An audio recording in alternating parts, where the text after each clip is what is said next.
Algumas pessoas falam assim que ser policial é porque o cara tem um parente, ou o concurso é comprado, ou é cagada, ou é sorte. Como é que a carreira policial chegou até você? Boa tarde, obrigado pela oportunidade, Luiz, é um prazer estar aqui. A carreira policial chegou para mim, respondendo a sua pergunta, eu não acho que a carreira policial tenha que ser vocacionada, né? Como você disse, por um parente, não acho que é comprado, é um concurso sério, principalmente no atual estágio hoje que está o Brasil. Respondendo a pergunta, para mim a carreira policial chegou, eu me formei em Direito no ano de 2001, eu colei grau em janeiro de 2001, eu sou de Marília, do interior de São Paulo, e eu fiz estágio na época na Procuradoria da Fazenda Nacional, que é um órgão do Ministério da Fazenda, junto com a Receita Federal. Fiz 2 anos, depois estagiei 1 ano no escritório de advocacia e pretendia sair da faculdade sem saber o que fazer.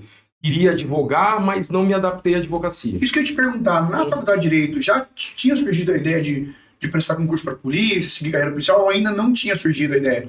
Não tinha surgido a ideia. Eu tenho um irmão mais velho, né, 5 anos mais velho, que era, na época, é delegado de Polícia Civil hoje em Cuiabá, e foi investigador de polícia em São Paulo durante 9 anos.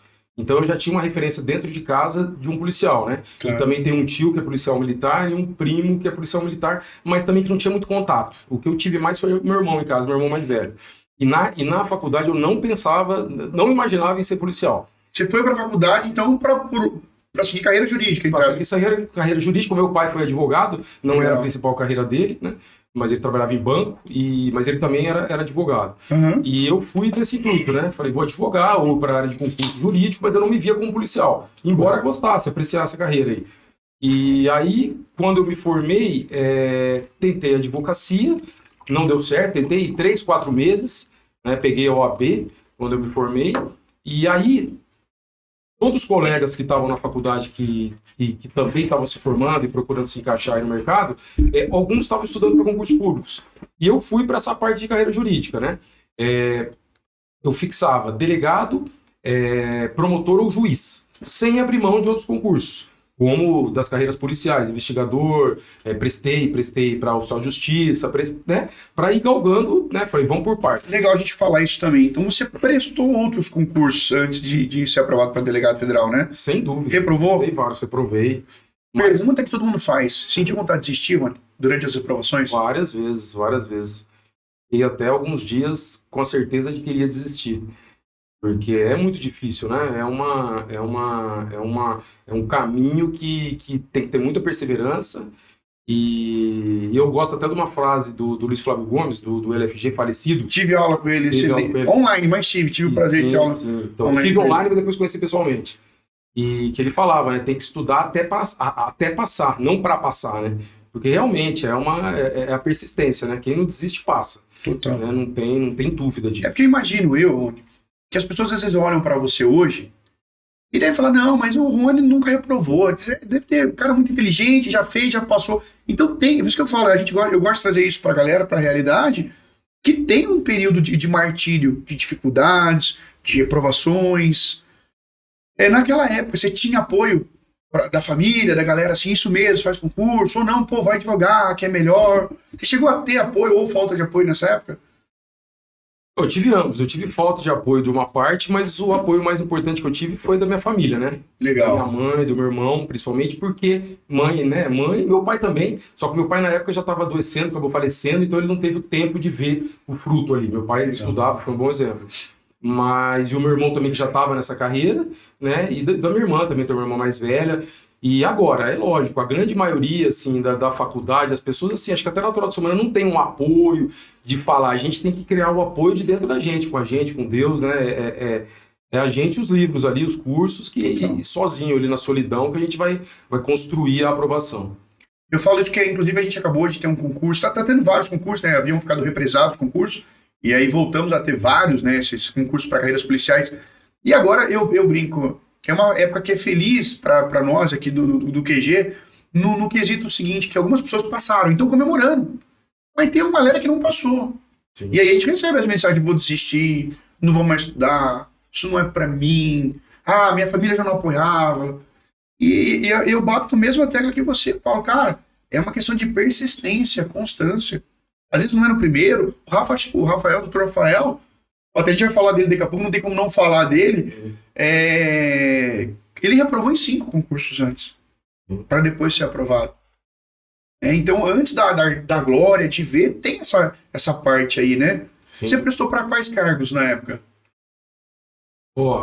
Eu prestei para Polícia Civil, prestei para oficial de justiça, começando, né, das carreiras aí policiais, prestei para juiz, eu prestei uns 4, promotor eu prestei uns 3, para delegado federal eu prestei 2, no segundo eu passei, só que o delegado federal ele é um concurso que é mais espaçado, né, então teve um no começo de 2002, salvo engano, e o outro no final de 2004 foi quando eu passei. E eu tive o concurso de delegado federal para mim, ele casou num momento que eu já estava maduro no estudo.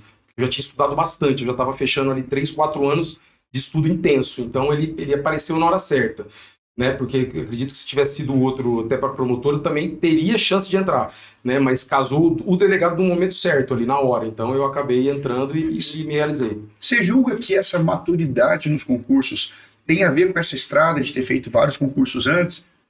Sem dúvida. Eu acho que para ganhar a gente tem que saber perder. Principalmente. Eu acho que a derrota ensina muito mais do que a vitória, né? Isso nos esportes, na vida, nos relacionamentos. Então eu acho que toda a nossa fibra espiritual, de força de vontade, o nosso crescimento mesmo como ser humano, vem na derrota. Então a gente vai formando e aí conforme os resultados vão aparecendo aos poucos, tijolinho por tijolinho, a gente vai vendo que a hora está chegando, né? Eu acho que é uma equação matemática. E né? você estudava por conta? Como é que era a época do Rony concurseiro ali? Estudava por conta, fazia cursinho? Porque tem aquele negócio, né? Hoje em dia, eu prestei concurso, comecei a prestar concurso em 2012, 13. E eu falo naquela época, nem YouTube tinha tanto. Hoje em dia você tem YouTube, você consegue ter aula com os melhores professores do Brasil, mas naquela época, esse não tinha isso, né? Tinha nada. Era na raça, né? Na raça. Tinha, então, eu acho assim, se eu puder traçar um caminho para as pessoas, que inclusive eu tenho alguns amigos da Polícia Federal que traçaram esse caminho, na faculdade já começar a se decidir para onde vai. Legal. Quanto antes a gente, né? Quanto mais a gente antecipar, melhor, que a gente já foca. Né? E estudando por livros. E é lógico que o cursinho turbina, não tem como. Você estudar por conta apenas com os livros, não dá. A gente vai sair numa desvantagem muito grande, né? É que nem você treinar aí num time que não tem um técnico, um coach aí, um conjunto de preparador físico e alguém que tem. Então, aqui esse alguém que tem, não é porque ele é melhor, mas a preparação, todo o background que está por trás ali vai fazer uma diferença, né? É um acelerador, né? É um super acelerador, é um foco, é uma motivação. Quando eu estudei, quando eu me formei, que eu comecei sozinho. Tanto que eu tinha um grande amigo que também passou para delegado, eu fui para cursinho quando eu vi que ele começou a passar nas fases e eu não passava. Eu estava em São Paulo. Tanto que foi assim, eu me formei em 2001, daí eu fui para São Paulo, eu trabalhava durante o dia, né, primeiro eu advoguei um tempo como empregado no escritório, CLT normal, depois fui para uma empresa, uma multinacional de consultoria tributária, mas também que ralei para entrar, entrei currículo, foi na raça, né, e aí depois chegou num ponto que eu não, em São Paulo, né, muita correria, eu trabalhava durante o dia e fazia o cursinho à noite. Eu vi que ali não ia passar. E para eu parar de trabalhar, eu não ia ter como custear meus estudos em São Paulo. Porque não tinha os cursinhos por teleconferência, que nem tem hoje. Não tinha YouTube, não tinha nada. Que era o LFG. E os meus amigos que estavam em Marília, estavam fazendo o LFG, poderiam na época economizar, né? Mesmo aqueles que eram casados, diminuir pelo menos o trabalho, ou até aqueles que não tinham casado morar com os pais e estudarem, claro, né, sem gastar, e focar naquilo na biblioteca da faculdade. Então fazia o cursinho e estudava para a biblioteca.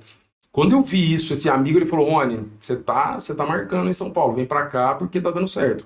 Que era o LFG, que acho que foi o primeiro cursinho, então não sei se foi o primeiro. É um dos pioneiros. Pioneiros, isso que democratizou o ensino, né? Eu lembro que ele brincava, o Luiz Flávio Gomes, lá em Tabatinga, na Amazônia, tem lá um telão, o cara estudando, igual o cara de São Paulo, formado na USP. Telepresencial, você lembra? Então, eu sou dessa leva aí. Então, eu acho que sem dúvida nenhuma, o cursinho, ele coloca no foco, um turbo, que nem você disse. Na época que você estava fazendo estágio, nessa época que você falou que estava estudando, era estágio de dia, cursinho à noite? Não, eu trabalhava. Você trabalhava? Eu trabalhava. Depois que eu me formei, eu passei na OAB, eu trabalhava mesmo. Eu trabalhava o dia inteiro. Eu trabalhava Nessa empresa eu acordava, minha rotina era o seguinte, eu acordava às 6 horas da manhã, 15 para 7 eu saía, subia para pegar o ônibus até na Paulista, ia até a empresa, entrava 8 horas na empresa, era uma empresa gostosa até de trabalho, mas assim, puxado, não tinha tempo de estudar. Aí ficava, tinha almoço na própria empresa, era na Lapa, e aí eu ficava até às 5 horas da tarde, era das 8 às 5, 1 hora de almoço. Saía, pegava um trem, um metrô,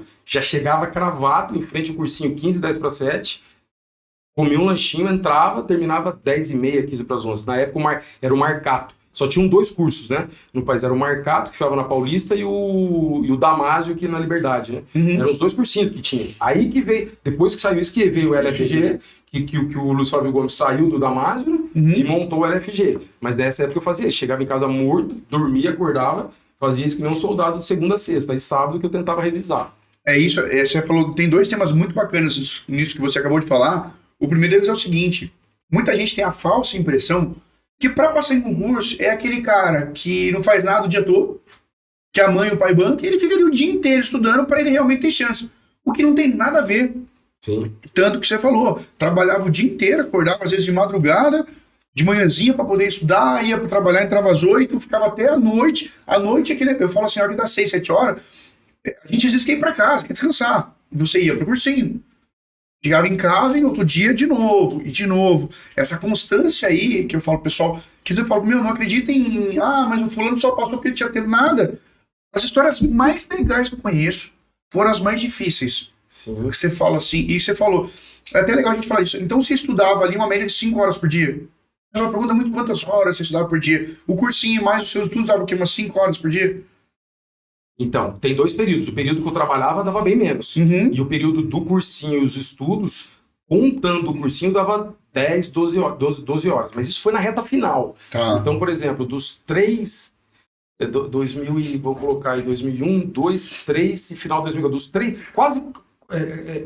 Quase 4 anos de estudo aí. Legal. Né? 3 anos e meio. Nos últimos 10 meses, 1 ano, que eu estudava 10, 12 horas. Na época, se dava para estudar 2, eu estudava 2, 3, Boa, 3. muito legal isso aí. Porque eu acho que o nosso cérebro, ele se adapta, né? Então, por exemplo, se a gente tem 1 hora para fazer esse podcast aqui, a gente vai fazer de um jeito. Se a gente tem 20 minutos, a gente vai fazer de outro jeito. A gente vai concentrar as perguntas para ir direto ao assunto. Total. Então, eu acho que quando a gente tem eu acho que a necessidade, né? Eu gosto desse ditado, aguça a inteligência. Então, se você tem ali 1 hora, você sabe que aquilo ali é a hora que você vai ter que aprender. Eu acho que o nosso cérebro ele também sabe isso, então você vai ali com uma adrenalina diferente, olhando para o estudo. Agora, quando você tem mais tempo, você já vai mais tranquilo. Os 2 têm o seu lado bom. Sim, né? sim. Os 2 têm o seu lado bom e acho que tudo são fases, né? Na vida da gente. Eu acho que a vida vai abrindo caminhos, né? Quando você está trabalhando, daí não dá, tem filho, tem mulher, vai fazendo as coisas, é mais difícil, mas daí vão surgindo, né? Tem uma providência divina aí que vai ajudando. Sem dúvida. Vamos falar disso também, a importância da fé nesse período. E final de semana você tirava para dar uma descansada, então? Sim. Eu estudava, era matemática, eu estudava, começava, né, a minha dedicação, segunda-feira, 8 horas da manhã, e terminava no sábado, 1 hora da tarde. Tá. 1 hora da tarde no sábado eu saía, ia jogar bola com meus amigos, à noite passeava, ia comer uma pizza, domingo eu não fazia nada. Ficava em casa descansando, e segunda-feira fazia isso, porque eu acho que o descanso também é fundamental, né? Não só pra gente solidificar, né, os estudos, pra gente esquecer um pouco. Daí, nossa, quando você volta na segunda-feira, você tá zerado, né? Sim. E também pra gente ter contato com a família, ter lazer, ter conforto. Tem que ser equilibrado, né? Balanceado. Perfeitamente.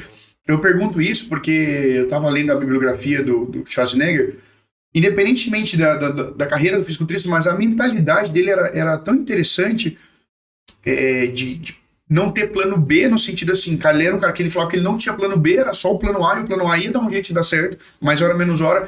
E muita gente falava assim, eu queria saber qual que é a dieta do Arnold. E é errado a pessoa querer saber a dieta do Arnold hoje, ou na época dos auges dele.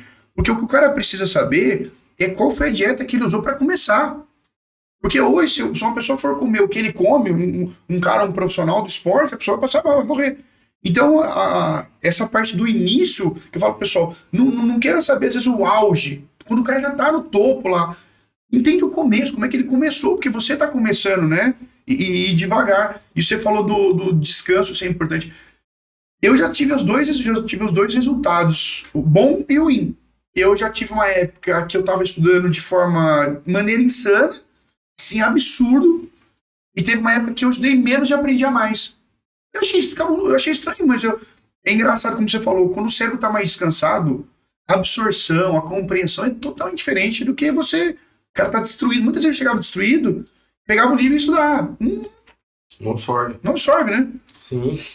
Não, eu acho que conforme as coisas vão acontecendo, a gente se adapta. Eu acredito muito nessa questão do poder de adaptação, né? Uhum. É que nem, por exemplo, aquela história assim que você tem que ter um programa, uma estratégia de estudos para colocar a matéria que a gente, como é que é? A matéria que a gente mais gosta na segunda-feira, que é um dia pesado, a segunda-feira, né? E a matéria que a gente menos gosta, que a gente odeia, na sexta, porque sexta já é um dia legal, que tá terminando a semana, a gente tá tudo bem. Isso é uma técnica que eu fazia, essa, especificamente. Mas essa questão de você colocar, tal dia tem que ser administrado, uma hora de administrativo, uma hora de constitucional, uma hora de penal, tudo bem, pode dar certo, mas cada um tem uma história. Né? A gente é único, né? A gente é individual, então sim, a questão é o tempo de estudo, por isso que eu gosto dessa frase assim, que é tempo de estudo, né? Você cronometrar no relógio, eu vou sentar aqui, vou estudar uma hora, estudei 20 minutos aqui, pô, mas não tá, vai para outro, mas se deu uma hora, seu cérebro ele tá captando, e aí com o tempo você vai construindo o seu caminho, né? Então essa questão do descanso, mesma coisa, chega uma hora que você começa a se conhecer. Você fala, não, agora não tá tendo nada. Até hoje, isso, quando eu começo a assistir uma aula, às vezes, por vídeo, uma reunião, um vídeo, chega uma hora que meu cérebro começa a falar, eu falo, parou. Porque eu vou deixar lacunas ali, isso vai fazer falta. Tanto que às vezes eu pego depois para reler, eu falo, nossa, eu não captei quase nada. Então é melhor parar, dormir, descansar. Né? Pequenos descansos, eu acho. Esses dias até eu vi uma entrevista do Cristiano Ronaldo. Parece que o Cristiano Ronaldo ele faz 5 pausas de descanso por dia. Pode jogar até na internet, tem essa reportagem, ele faz pequenos descansos de 20 minutos, meia hora, não são muitos, mas ele treina, ele vai para casa, né, como ele tem uma estrutura, ele dorme, volta. Então o preparo físico dele é muito grande, por causa disso, né, não é aquela coisa, e à noite ele não dorme 8 horas, ele dorme 5, 6, aí ele fraciona essas outras horas durante o dia, uma coisa que ele descobriu para ele. Sim. Não sei se para mim funciona, para você funciona, mas a gente tem que descobrir a nossa melhor versão, né? Que nem um telefone. Qual que é a melhor versão do iPhone?